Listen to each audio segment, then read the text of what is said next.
Thank you for the question. I would like to go back and address the issue of how this started.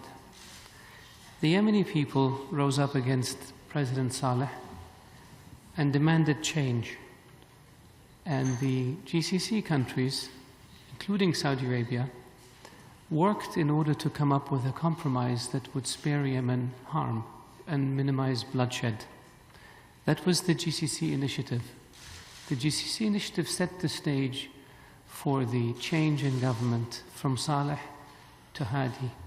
As an interim government, the national dialogue was established in Yemen among Yemenis in order to conceive and build a better future for all Yemenis. And the national dialogue did tremendous work in terms of the governance of Yemen, in terms of the rights of Yemeni citizens, in terms of the government structure, in terms of what kind of constitution they want. And they began to write the constitution. Then what happened? The Houthis moved from Sa'da to Umran. Then they moved from Umran and occupied Sana'a by force. Not by the ballot box, by force, by shooting people, by killing people, by taking people hostage. Then the government had to flee to Taz and to Aden. They proceeded to occupy the rest of the country. They surrounded the presidential palace in Aden, and they were very close to capturing and possibly killing the legitimate president of Yemen.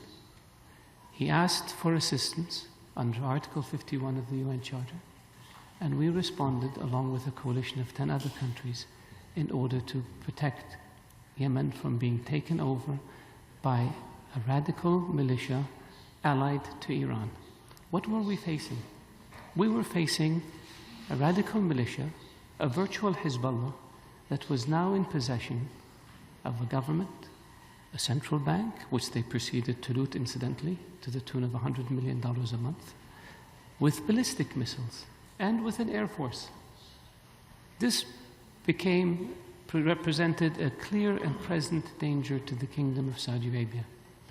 We saw ballistic missiles being deployed along our border. We responded. We have no interest in Yemen. We have no claims on Yemen.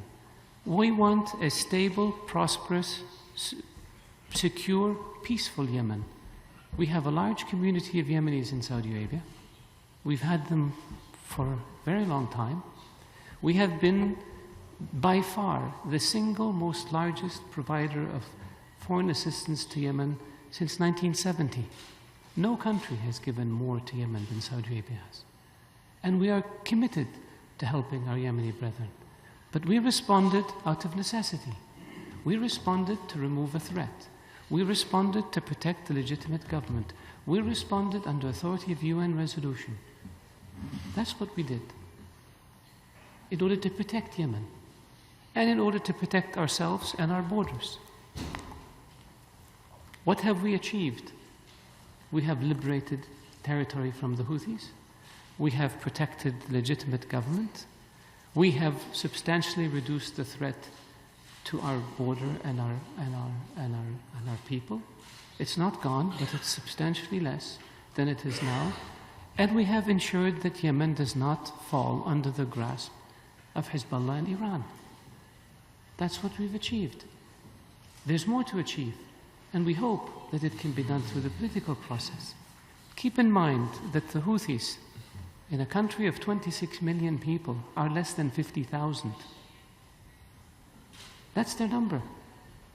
10% of the population of Sa'da. That's who we have. And they want to take over a country, and they want to have the right to have veto power over that country. Would that be acceptable in any system? I doubt it. So we're saying the Houthis have every right to be part of the political process in Yemen like every other citizen. But they cannot have a privileged position where they have veto rights over a country of 26 million in which they represent less than 50,000. That's what we've done.